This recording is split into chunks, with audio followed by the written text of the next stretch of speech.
여기 한국인들은 평균 월급 30만 원도 못 받고 사는 가난한 사람들이라고 주장하는 중국 경제 전문가가 있습니다. 그리고 그의 수업을 듣던 중국 최고의 명문대 학생은 한국의 현실을 취재하고자 한국으로 잠입하게 되었다고 하는데요. 그런데 그는 한국 입국 3초 만에 까무러치게 놀랄 수밖에 없었다고 합니다. 그렇다면 그가 한국에서 대체 어떤 경험을 했던 것일까요? 안녕하세요. 저는 중국 출신의 위천이라고 합니다. 저는 중국 소수민족 출신으로 현재는 베이징으로 유학을 와서 중국 최고의 명문대학교에 다니고 있습니다. 많은 사람들이 중국인으로서 중국 대학교에 입학한 게 어째서 유학이냐며 의문을 표할 수도 있겠지만 중국의 상황을 고려해 본다면 이건 유학이라고 부를 수밖에 없는데요. 중국에서 소수민족은 사람 취급조차 못 받고 소수민족 거주지 밖으로 나오기조차 힘들거든요. 저는 운이 좋게도 중국의 전국 학력평가에서 늘 손에 꼽히는 등수를 차지했기에 저희 마을 최초로 도시에 있는 대학교에 진학할 수 있었지만 웬만한 소수민족 출신의 사람들은 도시는커녕 애초에 대학교 자체를 진학할 수가 없는 게 현실입니다. 그렇게 부푼 꿈을 안고 간 베이징에서의 삶은 그다지 녹록지 않았어요. 분명 중국 언론에서는 중국은 현재 더할 나위 없는 황금기를 보내고 있다고 주장했지만 현실은 중국 최고의 명문대를 졸업한 선배들마저 취업이 전혀 안 됐고 학생들은 기숙사 비용조차 내지 못해 학교 화장실이나 강의실에서 침낭을 깔고 잠을 청하는 게 현실이거든요. 저 또한 4인용 기숙사에서 12명이 뭉쳐서 꾸역꾸역 잠에 드는 열악한 생활을 하고 있지만 그래도 저는 운이 좋은 편이라고 볼 수 있죠. 그러다 저는 제 인생을 뒤흔드는 충격적인 수업 하나를 듣게 되었습니다. 바로 독일의 유명한 교수가 저희 학교로 초청 강연을 오게 된 것인데요. 이러한 소식에 많은 학생들이 세미나로 몰려들었고 세미나의 강연 순서는 중국인 교수의 연설 다음에 독일인 교수가 마무리하는 것으로 계획되었습니다. 그리고 중국 교수는 외국의 유명 교수 앞이라 그런지 약간은 허세가 가득한 연설을 하기 시작했어요. 현재 중국은 아시아 최고에서 세계 최고로 거듭났습니다. 그러나 최근에는 전 세계적인 경제 위기에 휘말려 약간의 문제가 생긴 상태죠. 그러나 여러분, 취업이 힘들면 농촌으로 가서 농사를 지으면 됩니다. 여러분들이 농사를 짓더라도 여러분은 자랑스러운 경제대국 중국인이고 많은 임금이 보장되기 때문이죠. 한국을 좀 보세요.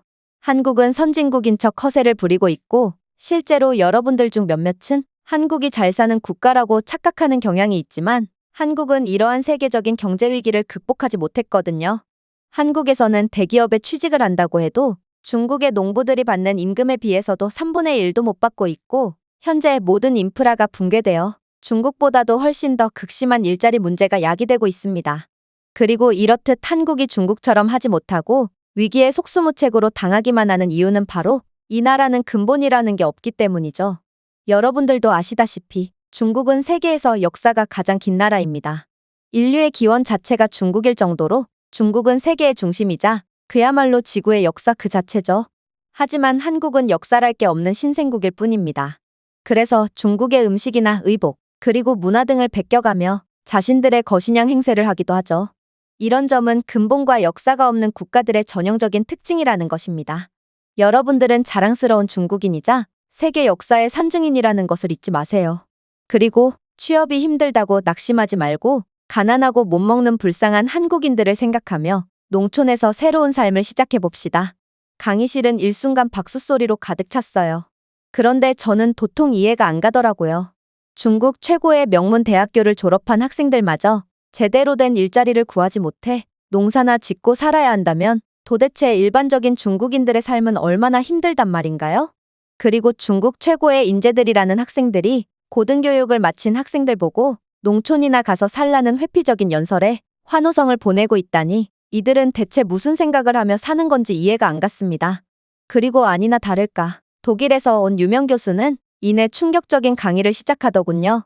방금 전 중국 교수의 이야기는 여러분들이 듣기에는 좋겠지만 아쉽게도 이건 국제 정세를 아예 모르는 자가 떠든 헛소리일 뿐입니다.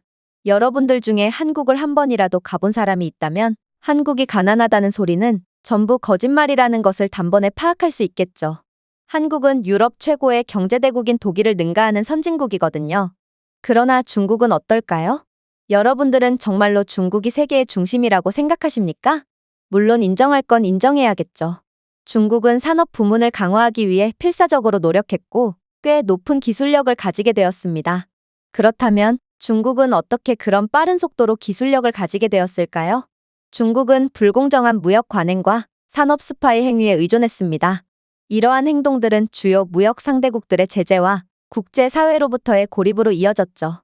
중국과 엮이면 항상 피해를 보거나 안 좋은 일들만 생기니 중국에 대한 신뢰는 바닥을 쳤고 외국인 투자는 말라버렸습니다. 내부적으로는 경제를 통제하려는 중국의 시도가 상황을 악화시켰습니다. 가격 통제는 부족으로 이어졌고 규제받지 않은 주택시장은 임대료를 급등시켰습니다. 한편 기업들이 무거운 세금과 관료주의적인 제도의 부담 속에서 살아남기 위해 고군분투하면서 급여는 급락했죠. 현재도 중국의 일자리는 부족하고 일을 하는 사람들조차 월급으로 임대료를 전부 지불하면 기본적인 식비조차 남지 않아 버립니다. 그래서 현재 많은 중국인들은 생계를 유지하기 위해 여러 직업에서 일하거나 불법적인 활동을 하고 있습니다.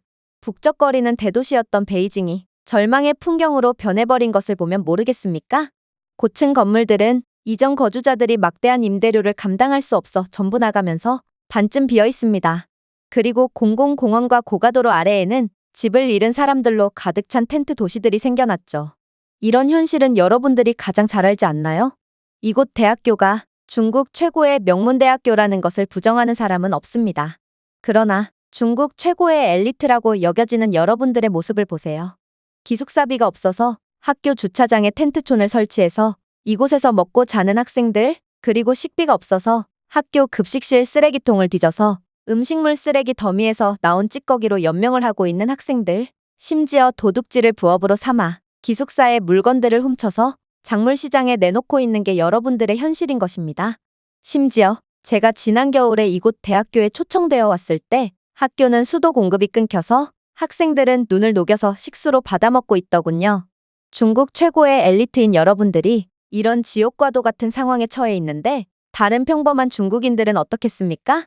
불과 얼마 전까지만 해도 저는 중국에서 초빙 교수로서 시간을 보냈습니다. 그런데 베이징 밖의 영세한 도시들의 상황은 더욱 처참하더군요.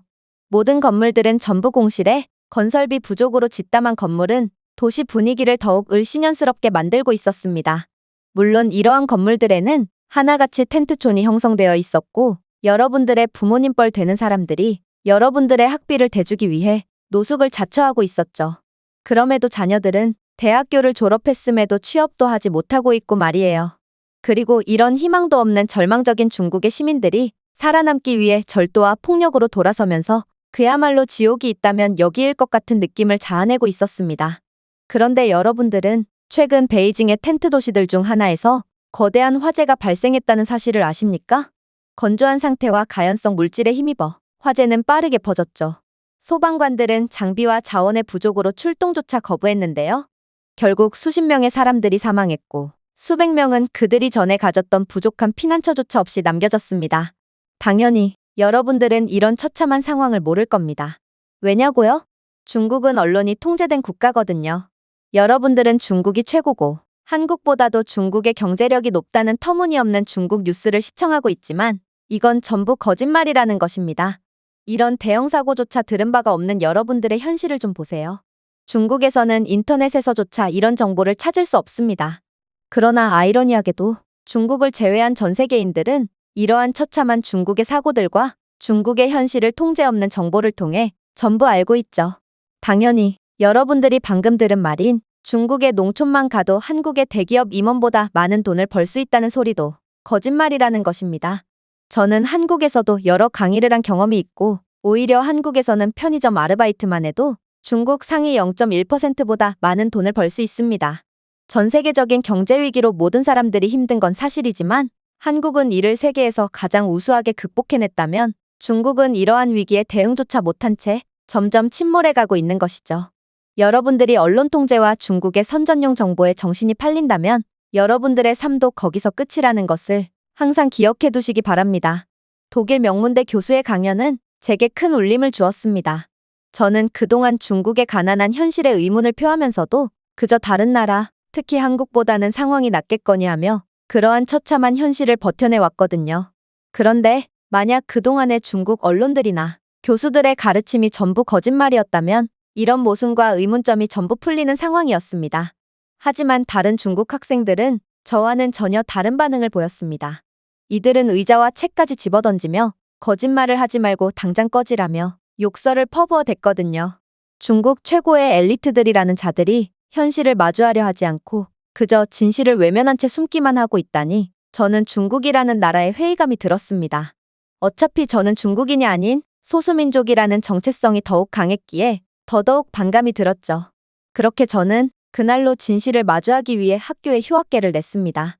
어차피 몇 년 동안 공부해서 힘들게 취직을 한다고 해도 중소기업에 입사하면 평균 40만 원, 대기업에 가면 80만 원을 버는 삶은 분명 정상적이라고 볼 수 없었기에 저는 아무런 미련이 없었어요.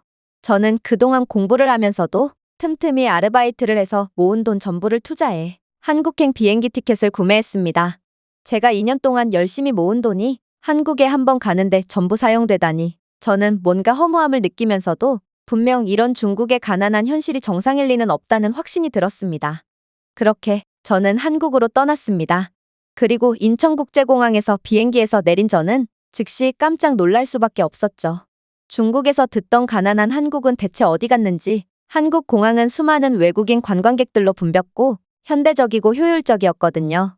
기반 시설은 최첨단이었고 이건 제가 방금 전에 이용했던 중국 공항의 시설과는 극명한 차이였습니다.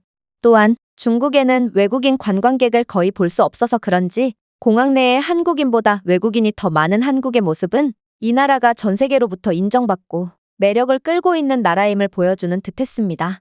그렇게 저는 친절하고 체계적인 일처리를 자랑하는 한국인 직원 덕분에 입국 심사를 부드럽게 통과했습니다. 그런데 저는 곧 또다시 충격적인 장면을 목격하게 되었습니다. 제가 서울에 도착해서 길거리를 걷던 와중 매우 영세해 보이는 작은 카페에서 직원을 구하는 듯한 공고문이 붙어 있는 거 아니겠어요? 그리고 충격적이게도 공고문에 붙어 있는 카페 직원의 임금은 한국의 법정 최저시급처럼 보였음에도 이 작은 카페에서 일한다면 중국의 웬만한 대기업 임원진들보다 많은 돈을 벌 수 있더라고요. 그야말로 그때의 독일 교수의 말은 진짜였던 거고 저는 중국의 가짜 정보에 속아왔던 거였습니다. 저는 한국에서는 겉보기에는 아무것도 아닌 것처럼 보이는 이러한 평범한 직업을 가져도 기본적인 의식주를 풍족히 누리고 살 수 있다는 것을 알고 감탄할 수밖에 없었습니다. 중국에서는 대기업 직원들조차 임대료를 감당하지 못해서 낮에는 회사에서 일하고 밤에는 텐트촌에서 양복 차림으로 노숙을 하는 게 일반적이었다면 한국은 상황이 완전히 달랐던 것입니다. 물론 서울의 다른 곳들도 놀라운 건 마찬가지였어요. 저는 한국의 초고속 인터넷에서 효율적인 대중교통 시스템에 이르기까지 기술적으로 발전된 사회 기반 시설을 보았는데요. 한국은 붐비는 시장, 고급 쇼핑가, 그리고 고요한 공원들을 자랑했고 모두 높은 수준을 유지하고 있었습니다. 이건 정말 보고도 믿기지가 않았어요. 한국에는 이처럼 여러 고급 고층 빌딩들과 환상적으로 깨끗한 길거리, 공원이 즐비해 있었지만 빌딩에는 공실 하나 없었고 공원이나 거리에는 노숙자나 무허가 텐트조차 하나도 없었거든요. 이건 중국의 처참한 현실과는 완전히 정반대의 모습이었죠. 한국인들은 중국 건물의 임대료보다도 훨씬 높은 임대료를 기꺼이 감당할 능력이 있던 거였고 경제적으로도 중국과는 비교도 할 수 없을 만큼 풍족한 것이 현실이었던 것입니다.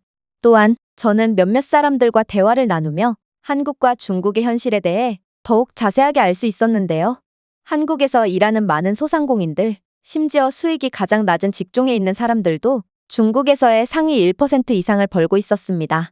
저는 우연히 중국 출신의 아주머니 한 분을 만났는데 그녀는 한국에서 수제 공예품을 만드는 단순 노동을 하고 있었는데도 중국의 대기업 회사원보다도 많은 돈을 벌고 있었어요. 한국 기준으로는 소박하지만 그녀의 수입은 적어도 중국에서 가장 부유한 사람들 중 한 명으로 만들었습니다. 저는 이 작은 나라가 어떻게 이런 놀라운 저력을 보여주고 있는 건지 너무나도 궁금해졌습니다. 전 세계적인 경제 불황의 상황이지만 오직 한국만은 그러한 불황을 비켜간 것 같은 느낌마저 자아내고 있었거든요. 그리고 한국을 자세하게 들여다볼수록 이 나라는 경이로운 것들 투성이라는 사실을 알 수 있었습니다. 일단 한국은 경제가 튼튼하고 다양했습니다. 기술, 제조업, 엔터테인먼트 및 서비스와 같은 산업이 번성하여 광범위한 고용 기회를 제공했습니다. 이 나라는 삼성과 현대와 같은 세계적인 대기업들의 고향이었고 스타트업들은 각 부처들에 의해 격려와 지원을 받고 있었죠. 세계 경제 침체 기간에도 한국은 신중한 재정 정책과 혁신에 대한 강력한 강조로 인해 비교적 안정적인 경제를 유지하고 있었습니다. 저는 한국에서 중소기업과 신생기업들이 어떻게 번창했는지 직접 목격했습니다.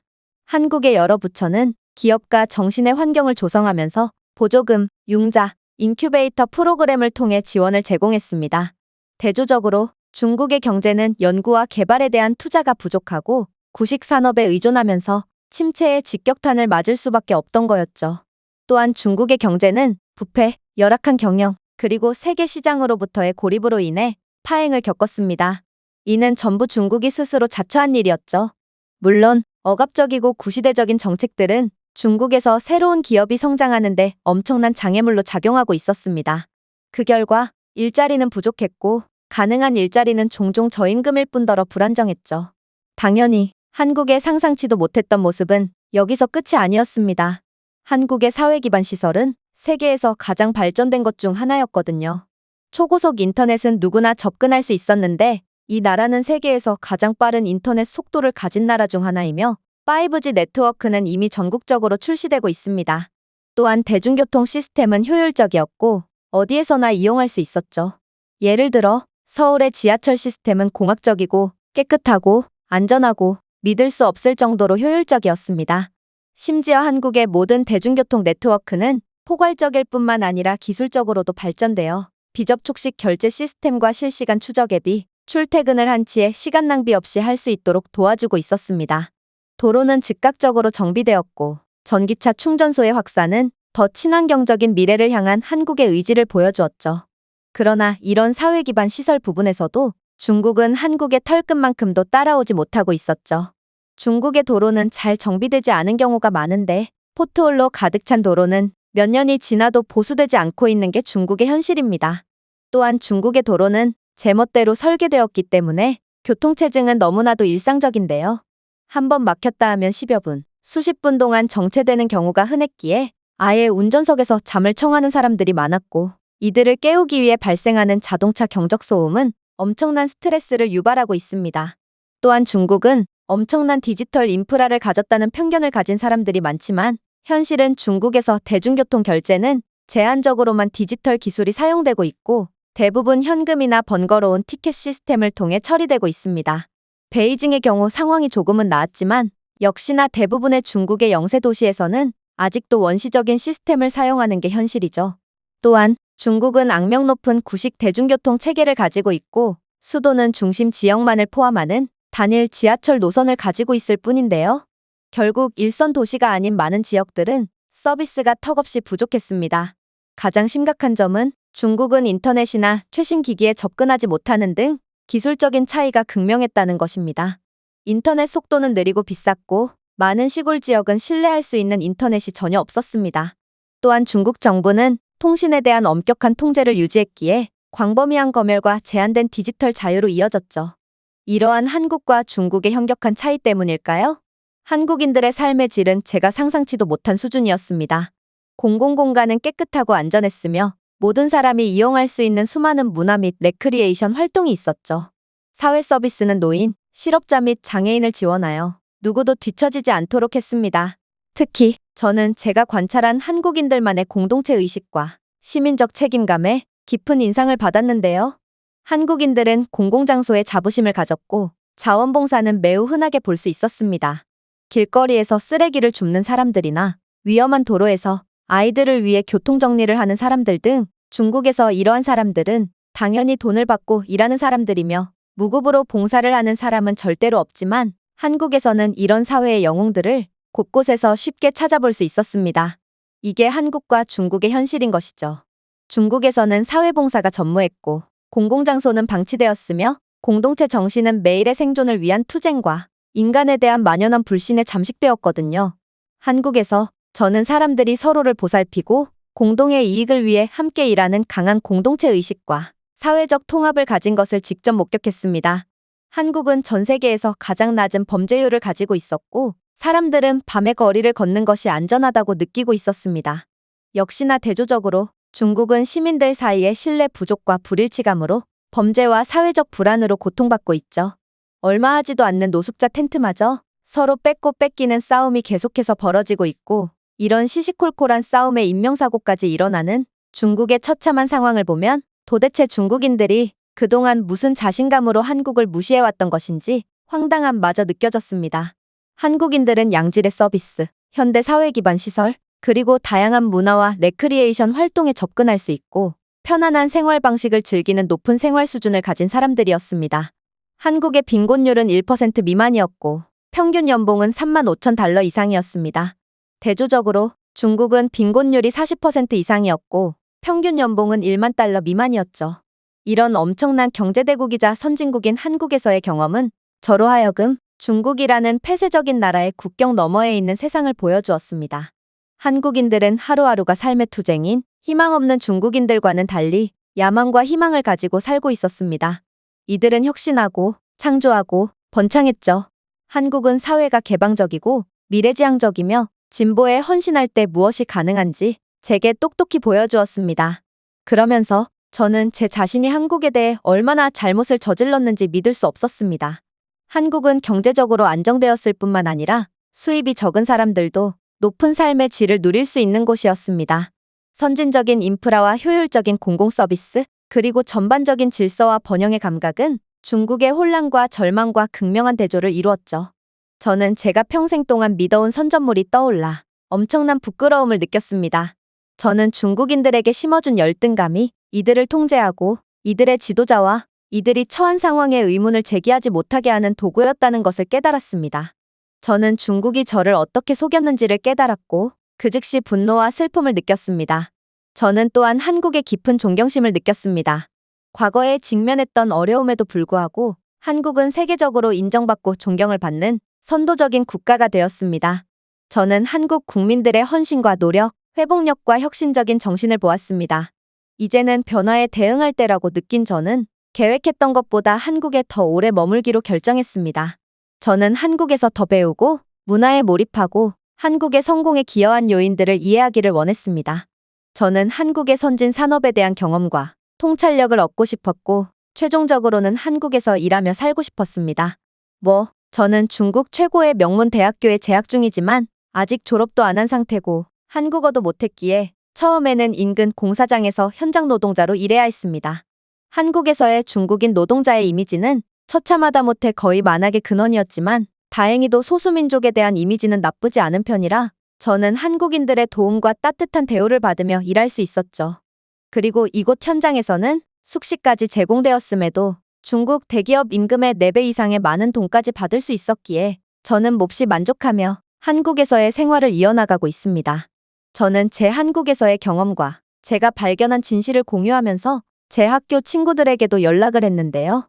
그러나 중국인 친구들은 한국은 구식의 사회 기반 시설과 가난에 찌든 시민들이 가득한 후진국이라며 그런 나라의 공사 현장에서 일하는 저는 자신들의 학교의 수치라며 어디 가서 동문이라는 소리도 하지 말라는 모진말만을 일삼더군요.